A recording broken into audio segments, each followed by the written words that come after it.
السلام علیکم ورحمۃ اللہ وبرکاتہ۔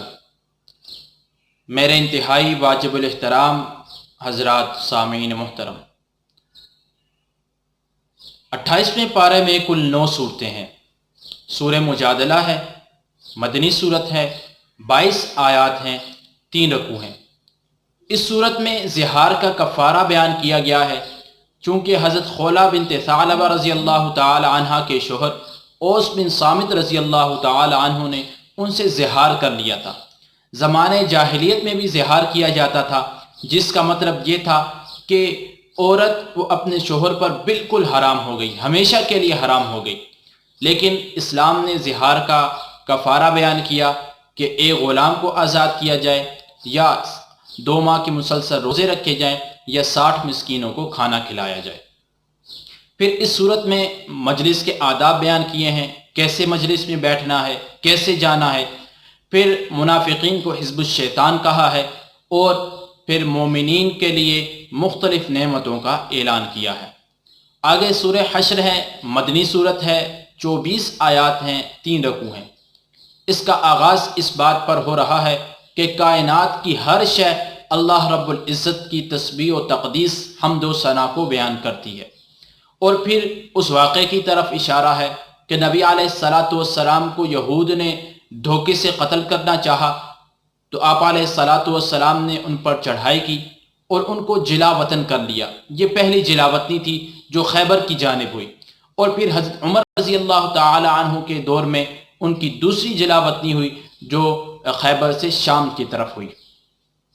اور پھر سورہ حشر میں کتاب اللہ کی عظمت کو بیان کیا ہے کہ اگر اللہ رب العزت پہاڑوں کو عقل اور شعور عطا کرتے اور ان پر قرآن جیسی عظیم نعمت، عظیم کتاب نازل کرتے، تو وہ اللہ کے خوف سے ریزہ ریزہ ہو جاتے۔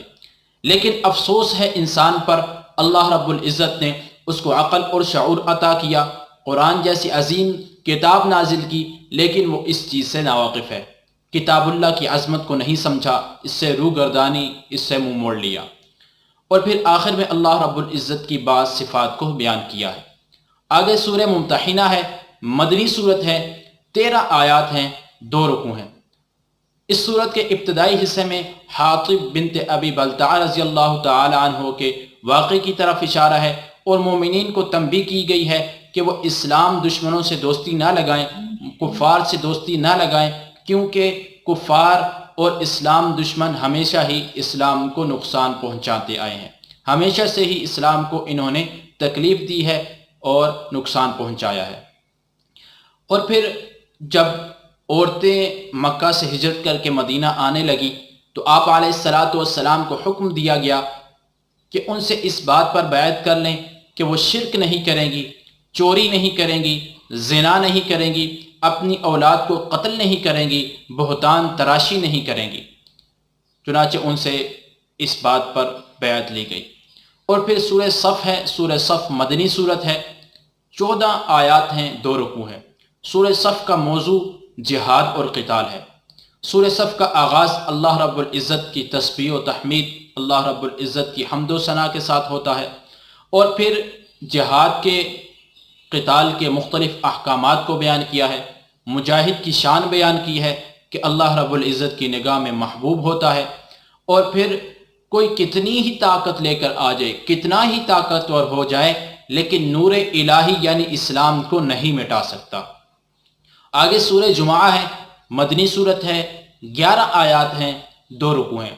سورہ جمعہ میں ان بے عمل علماء کی مثال جو اپنے علم پر عمل نہیں کرتے، گدھے کے ساتھ دی ہے کہ گدھا اس پر جتنا مرضی بوجھ لاد دیا جائے، اس کو نہیں معلوم ہوتا کہ مجھ پر کس چیز کا بوجھ ہے۔ اسی طرح وہ علماء جو اپنے علم پر عمل نہیں کرتے، ان کی مثال کہ ان کے پاس کتنا ہی علم ہے، ان کو نہیں معلوم کہ ان کو کس چیز کا علم دیا گیا ہے۔ پھر سورہ جمعہ میں جمعہ کی فضیلت اور اس کے آداب کو بیان کیا گیا ہے۔ آگے سورہ منافقون ہے، مدنی صورت ہے، 11 آیات ہیں، 2 رکوع ہیں۔ اس میں منافقین کی مذمت کو بیان کیا ہے، منافقین کی بعض صفات کہ جھوٹ بولتے ہیں، دھوکہ دیتے ہیں، مکر و فریب کرتے ہیں، ظاہر اور باطن کا تضاد ہے، ظاہر میں کچھ ہے، باطن میں کچھ ہیں، ظاہر میں آپ کے دوست ہیں، آپ کے ساتھ ہمدردی رکھتے ہیں، حقیقت میں آپ کے دشمن ہیں۔ اور پھر مومنین کو اس بات کی تنبیہ کی گئی کہ کہیں تمہارا مال اور تمہاری اولاد تمہاری بربادی کا سبب اور ذریعہ نہ بن جائے۔ پھر سورہ تغابن ہے، مدنی صورت ہے، 18 آیات ہیں، 2 رکوع ہیں۔ اس میں قیامت کے دن جو جنتی جہنمیوں کے ان مکانوں پر قبضہ کریں گے جو جنت میں بنائے گئے ہیں، اس کی طرف اشارہ ہے، اور اس دن کو یوم تغابن بھی کہا گیا ہے۔ اور آخر میں اہل ایمان کو اللہ رب العزت سے ڈرنے، اس کی راہ میں خرچ کرنے اور بخل سے بچنے کا حکم دیا گیا ہے۔ آگے سورہ طلاق ہے، مدنی صورت ہے، 12 آیات ہیں، 2 رکوع ہیں۔ اس میں احکام شریعہ کو بیان کیا ہے، خصوصاً ازدواجی زندگی اور خاندانی زندگی سے متعلق احکامات کو بیان کیا ہے۔ طلاق دینے کا طریقہ بیان کیا ہے کہ طلاق رجعی دینی چاہیے، ایک طلاق رجعی دینی چاہیے، ایسے طہر میں دینی چاہیے جس طہر میں بیوی کے ساتھ ہم بستری نہ کی ہو۔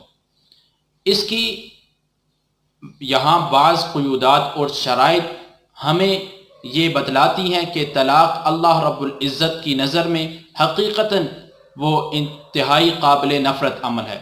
پھر یہاں پر بہت ساری عورتوں کی عدت کو بیان کیا ہے کہ جو نابالغہ ہے اور آئسہ عورت ہے جس کو حیض نہیں آتا، ان کی عدت 3 ماہ ہے، اور جو حمل والی عورتیں ہیں ان کی عدت وضع حمل ہے۔ اور پھر مومنین کو بشارت ہے، خوشخبری ہے کہ وہ پریشانی سے نجات مل جائے گی، بے حساب رزق ملے گا، ان کے معاملات آسان ہوں گے اور ان کے گناہ مٹا دیے جائیں گے، اور ان کے لیے اجر عظیم کا وعدہ کیا گیا ہے۔ پھر سورہ تحریم ہے، مدنی صورت ہے، 12 آیات ہیں، 2 رکوع ہیں۔ اس صورت میں زیادہ احکامات امہات المؤمنین ازواج مطہرات سے متعلق ہیں، اور آپ علیہ السلام کی ذات سے متعلق کہ آپ علیہ السلام نے جب اپنی لونڈی ماریہ قبطیہ یا شہد اپنے اوپر حرام کر لیا تو اللہ رب العزت نے آپ علیہ السلام کو محبت آمیز انداز میں تنبیہ کی کہ اے پیغمبر، جو چیز اللہ نے تمہارے لیے جائز کی ہے تم اس سے کنارہ کشی کیوں کرتے ہو، اور کیا اس سے اپنی بیویوں کی خوشنودی چاہتے ہو، اور اللہ بخشنے والا رحم کرنے والا ہے۔ اور پھر اس صورت کے آخر میں 2 جہنمی عورتوں کا بیان ہے، اور یہ دونوں نبی کی عورتیں تھیں، حضرت لوط علیہ السلام اور حضرت نوح علیہ السلام کی، اور ان کو کافروں کے لیے بطور مثال بیان کیا گیا، اور مومنین کے لیے 2 عورتوں کی مثال دی گئی کہ ایک فرعون کی بیوی آسیہ اور دوسری حضرت عمران علیہ السلام کی بیٹی مریم۔ تو یہ تھا 28ویں پارے کا خلاصہ، جس میں کل 9 صورتیں تھیں۔ سورہ مجادلہ تھی، سورہ حشر تھی جس میں قرآن کی عظمت کو بیان کیا گیا ہے، اور سورہ ممتحنہ تھی جس میں ہجرت کے بعد جو آنے والی عورتیں تھیں ان سے بیعت لی گئی، ان سے کن چیزوں پر بیعت لی گئی وہ بتلائی گئی ہیں۔ پھر سورہ صف ہے، جہاد اور قتال کے متعلق ہے، مومن کی مجاہد کی صفت ہے، مجاہد کی شان کو بیان کیا ہے۔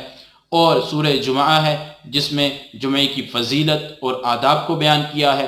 پھر سورہ تغابن ہے جس میں اللہ رب العزت نے اہل ایمان کو اللہ سے ڈرنے، اللہ رب العزت کی راہ میں خرچ کرنے کا حکم دیا ہے، بخل سے بچنے کا حکم دیا ہے۔ سورہ طلاق ہے جس میں شرعی احکام کو بیان کیا ہے، طلاق دینے کا طریقہ کیا ہے، مختلف عورتوں کی عدت کو بیان کیا ہے۔ سورہ تحریم ہے جس میں ازواج مطہرات امہات المؤمنین کے متعلق احکام کو بیان کیا ہے۔ جو اللہ رب العزت جو کچھ کہا گیا سنا گیا اس پر عمل کرنے کی توفیق عطا فرمائے۔ اللہ رب العزت ہمارا شمار مومنین میں کرے۔ اللہ رب العزت ہمیں اسلام پر، قرآن پر عمل کرنے کی، سنت پر عمل کرنے کی توفیق عطا فرمائے۔ اللہ رب العزت ہمیں اہل حق کا ساتھ دینے کی، باطل کا ڈٹ کر مقابلہ کرنے کی توفیق عطا فرمائے۔ وآخر دعوانا ان